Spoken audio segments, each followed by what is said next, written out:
Hi guys, Terry here with Truth in Numbers. Well, I wanted to come on today and talk about how we can handle the chaos and crap that's flying around out there.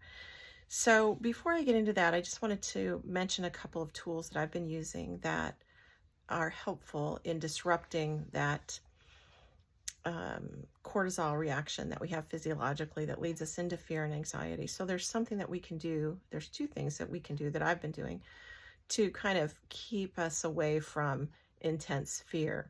So, I'm going to throw these out there, implement them if they make sense. I used to think they were woo-woo, but there's science to back it up. So when there's science behind woo-woo, it's a useful tool. So the first one is the box breathing. So that's 4 breaths, 4 counts of breathing in and 4 counts of breathing out. And do it relatively slowly, whatever fits your system. We're all a little bit different. But if you do that 5 times, it will do kind of a reset physiologically for us. And try it out because it's kind of interesting. And it's something that I don't do often enough, and I don't do it. I should do it before meals, and I need to get back into the practice of that. That helps with digestion, etc. Sometimes I'll do it when I'm in the car, if I'm in between meetings, if I'm transitioning from one project to another at work, or just throughout the day whenever needed after something stressful. So keep that in mind. And then the second thing that I just learned about that's also seems a little woo-woo, but it actually does help, and I'll explain it. So it's to self-dose oxytocin in the morning and at night before falling asleep. So oxytocin can be stimulated in a number of ways. Connection is one of the biggest ways. For me, also, like prayer or meditation can do that as well. That is something that if we do it in the morning and at night, it disrupts it resets our body and kind of bookends the day. And then if we add the breathing exercises in the middle of the day, we keep the cortisol levels kind of reset and keep them from climbing, which is going to help us to stay out of our amygdala and stay out of this fear state. Because here's the reality: the fear and chaos is, in some regard, in some corners of the world, by design.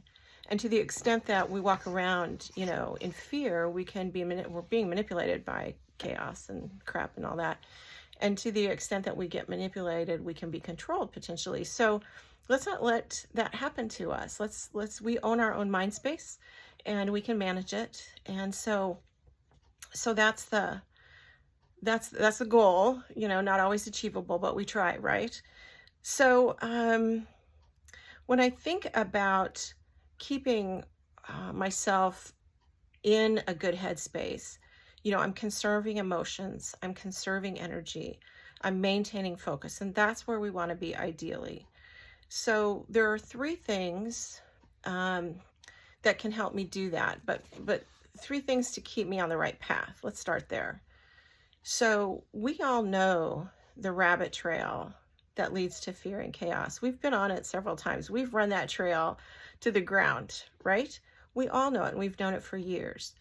So to the extent that we can not go down there and stay in a place of, if you will, limbo until we know the results of the election, that's when we're going to know what kind of activity that we need to engage in.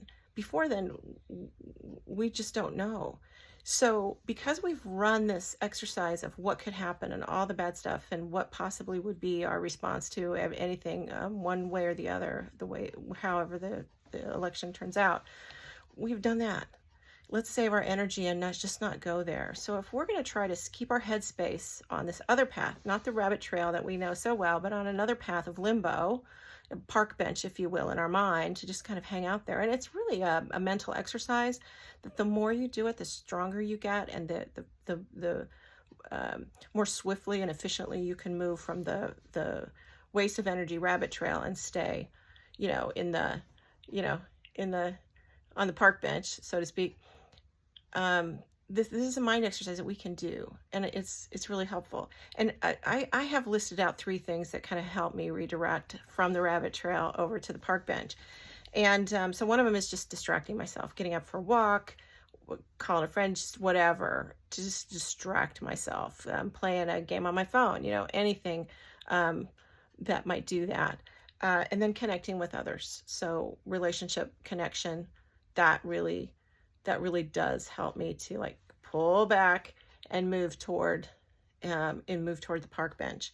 And then for me, as a person of faith, prayer is a thing for me, but meditation also, I do that as well.